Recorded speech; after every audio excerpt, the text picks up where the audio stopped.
Assalamualaikum warahmatullahi wabarakatuh.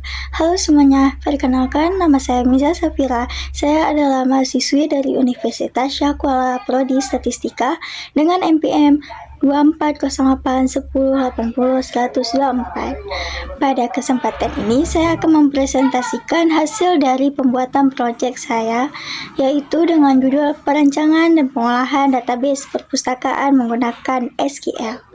Tahap pertama yang akan kita lakukan pada proyek ini adalah membuat dan menggunakan Google database-nya. Di sini saya membuat database-nya itu Project Miza. Kemudian kita buat. Setelah kita buat, kita tekan Use Project Miza.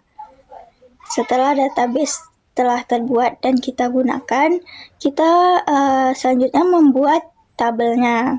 Pada proyek ini kita akan membuat 5 tabel, yaitu yang pertama ada tabel perpustakaan, yang kedua ada tabel struktur pegawai, yang ketiga ada tabel buku, yang keempat ada tabel mahasiswa, dan yang terakhir ada tabel pinjam. Nah, setelah kita buat tabelnya, tentunya kita akan mau melihat nih struktur tabelnya gimana. Cara kita melihat struktur tabelnya itu dengan menggunakan describe table. Contohnya, misalnya pada tabel perpustakaan, kita mau lihat nih struktur dalam tabel perpustakaan ada apa-apa saja. Kita bisa menggunakan describe perpustakaan di bawah dari create tabel perpustakaan. Gitu juga dengan tabel-tabel yang lain. Jika kita ingin melihat atau menampilkan struktur tabel tersebut, kita bisa menggunakan describe tabelnya.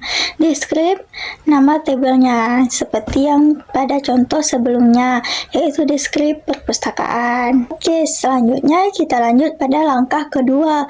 Langkah kedua ini ada mengisi data pada tabel. Pertama, kita mengisi dulu data pada tabel perpustakaan sesuai dengan perintah pada soal. Nah, kita kalau mau mengisi data pada tabel, kita menggunakan insert into, kemudian kita buka kurung, itu kita masukkan apa yang ingin kita tambahkan pada tabel. Contohnya, ada nama perpus, lokasi gedung, nip kepala, dan semacamnya. Kemudian setelah tutup kurungnya, kita gunakan values.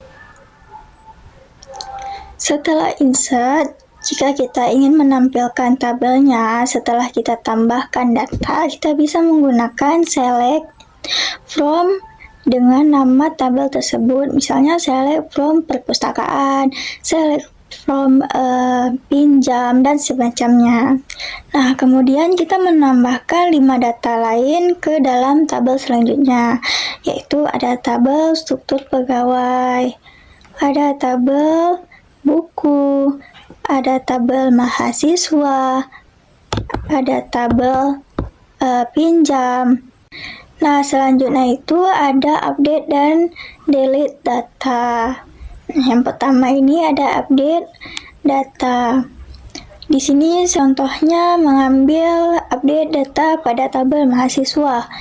Nah, di sini saya ingin mengupdate jurusan mahasiswa dengan NIM 24001 menjadi teknik sipil. Nah, setelah di-run begini hasilnya. Terus kita lanjut. Selanjutnya pada delete data. Delete data ini untuk menghapus data yang kita inginkan. Nah, kita lanjutkan ke halaman berikutnya, yaitu delete pada data. Delete pada data ini saya juga menggunakan tabel mahasiswa. Di sini saya ingin menghapus semua data peminjaman yang memiliki ID peminjaman 1003 dari tabel pinjam. Setelah di-run, ya ini hasilnya. Setelah update dan delete data, kita lanjut ke select data. Yang pertama ada select untuk menampilkan kolom tertentu. Di sini saya menggunakan select untuk menampilkan 2 kolom, yaitu nama mahasiswa dan alamat mahasiswa. Kita bisa menggunakan select nama mahasiswa, kemudian koma, ada alamat mahasiswa from mahasiswa. Setelah di-run, kita dapatkan hasilnya, yaitu ada kolom nama mahasiswa, ada kolom alamat mahasiswa. Di sini mahasiswanya ada 5, ada Ayu, Aura, Dina, Wisnu, dan Fitri. Dengan masing-masing memiliki alamat, ada yang Darussalam, Kaju, Darussalam, Tungkop, dan Bintang. Selanjutnya ada select dengan where. Nah, select dengan where ini berfungsi untuk menampilkan semua informasi dari hanya buku-buku yang diterbitkan oleh penerbit yang bernama Erlangga. Terus ada select dengan and. Select dengan N ini berfungsi untuk menampilkan semua kolom dari tabel mahasiswa hanya untuk mahasiswa yang jurusannya ada di statistika dan alamatnya ada di Darussalam. Nah, kita lanjut ke select dengan or. Select dengan or ini berfungsi untuk menampilkan semua kolom dari tabel mahasiswa untuk mahasiswa yang jurusannya adalah informatika atau jurusannya itu adalah hukum. Kita lanjut dengan select not like. Select dengan not like berfungsi untuk menampilkan semua data buku yang judulnya tidak mengandung kata statistika non-parametrik. Jadi setelah di-run itu hasilnya semua buku kecuali buku statistika non-parametrik. Nah, yang terakhir ada select dengan between. Select dengan between ini berfungsi untuk menampilkan semua data pegawai dari tabel struktur pegawai yang gajinya itu berada di antara 2 juta dan 3.600.000. Oke, kita lanjut dengan fungsi agregat. Di sini ada 3, ada sum, AVG atau count. Yang pertama, saya membuat fungsi agregat count. Nah, fungsi agregat count ini berfungsi untuk menghitung total jumlah baris dalam tabel buku dan menampilkan hasilnya dalam kolom sementara yang diberi nama itu jumlah buku. Misalnya setelah di-run itu dia menambah semua total buku. Kan di sini total bukunya ada 5. Kemudian ada AVG.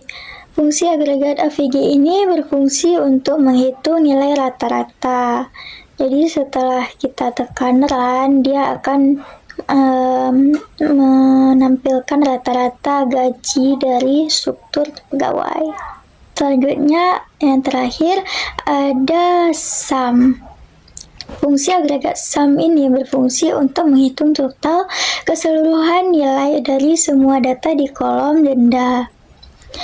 Nah, kita menggunakan tabel pinjam ya. Nah, setelah kita run, itu hasilnya akan menampilkan total dari semua denda. Langkah selanjutnya ada proses dari group by dan order by. Nah, yang pertama ini ada group by. Group by ini digunakan untuk menghitung jumlah mahasiswa untuk setiap kelompok alamat. Jadi di sini saya menggunakan kelompok alamat ya. Terus ketika di run, dia akan menampilkan alamat mahasiswa dan jumlah. Jadi alamat mahasiswa dan jumlah yang dimaksud adalah misalnya ada mahasiswa yang alamatnya di Darussalam. Yang di Darussalam ini dia dijumlahkan berapa mahasiswa yang alamatnya ada di Darussalam. Misalnya 2, maka di sini keluarnya 2, kalau 1 keluarnya 1. Nah, selanjutnya ada order by.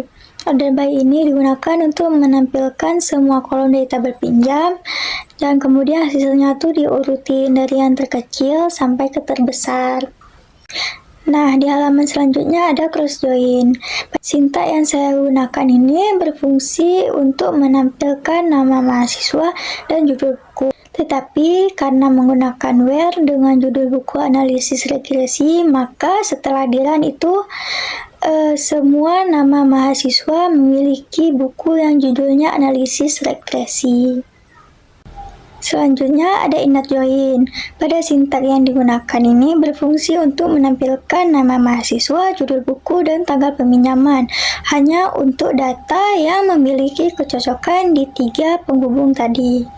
Berdasarkan kolom penghubung itu ada NIM dan ISBN. Kemudian ada full join. Pada sintak yang digunakan ini berfungsi untuk menampilkan semua data pada tabel mahasiswa dan semua data dari tabel pinjam yang terhubung.